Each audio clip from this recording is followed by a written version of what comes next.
Hey, this is Dave from Max MMA, and I'm here in Ithaca, New York at the Fortune Fight League event, and I'm here with Mike Mucitelli. Mike, how you doing?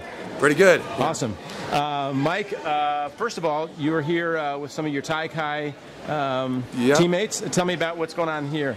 This is a great place for, some of the young stars to get their first taste of all the mixed martial arts. They got a shot at the striking, they got a shot at the ground game. You never know what's coming, so it's a good way to get used to the cage and the fighting without having to jump right into the deep end of the pool, traveling down to Pennsylvania and everything, or wherever need be. So, doing a good job cornering them today, having fun. Yeah, we've had a few fighters come here and can't ask for more from it. I understand that you just got a call from Bellator to join them. Tell me about that. Well, this came up really sudden. Actually, it was, I was sitting around Thursday night. I got a call from Jimmy Binns, my manager, and he said, look, I know it's short notice, but it's kind of a great opportunity.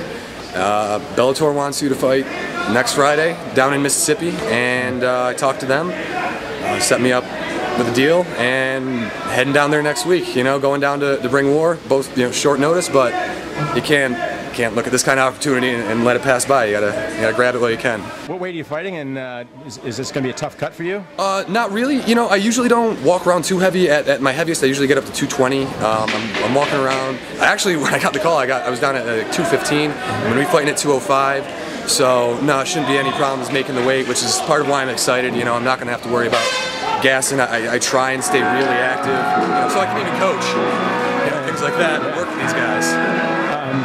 I'm going to be fighting Matt Van Buren, very experienced guy, a lot of amateur fights. He's fought in Bellator before, but I'm really excited to fight him because he's 6'5", I'm 6'5", we're both tall, lengthy fighters. I think I'm going to bring a lot to the table that he's not really used to. I think I can put him on his heels quick and get aggressive, and if I get him on his back, I know that my solid jiu-jitsu background has always been a fallback for me. I go to a jiu-jitsu school, but when I fight, every fight starts standing up, and I actually usually end up rocking the guy or knocking him down, or they decide they don't want to stand with me anymore, and that's when I end up using the jiu-jitsu, and that's how I plan on taking this one. But I'm looking forward to it. It's going to be exciting. I'm training at Thai Kai in Liverpool, New York. I really swear by it. I think it's gem in the rough. It's a great school in a suburb outside of Syracuse.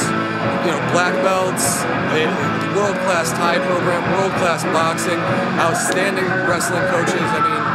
It really is the whole deal. And we have an MMA coach, Dennis Segura, my coach, is closer to me than family. He's still hungry at the sport. He's still learning and brings something new every day. So every time I go there, it's still exciting. 6 years I've been there. It was my first gym, and I haven't even thought of looking anywhere else. I love it. It's my hometown. Tell me about what it's like to be a fighter, an MMA fighter coming from New York. It's tough. Most of these guys always get to fight in their own backyard. They got their home court behind them. They have 20 people, 30 people, 50 people coming to their fights. Coming up, I've had to fight in Vermont, Pennsylvania, Connecticut. You never get to stay home. So you're always on the road. You're always being booed. I remember distinctly in Vermont, I had a two-man entrance, and the guy I was fighting, his entourage hadn't even finished coming out, and he was already in the ring. There were still people pouring out supporting him. Well, it's great to see another New York fighter coming up and getting into one of the big shows. So we wish you continued success. Well, thank you very much. I look forward to putting on a good fight for everyone, showing that New York fighters just as tough as New Yorkers as a whole, man.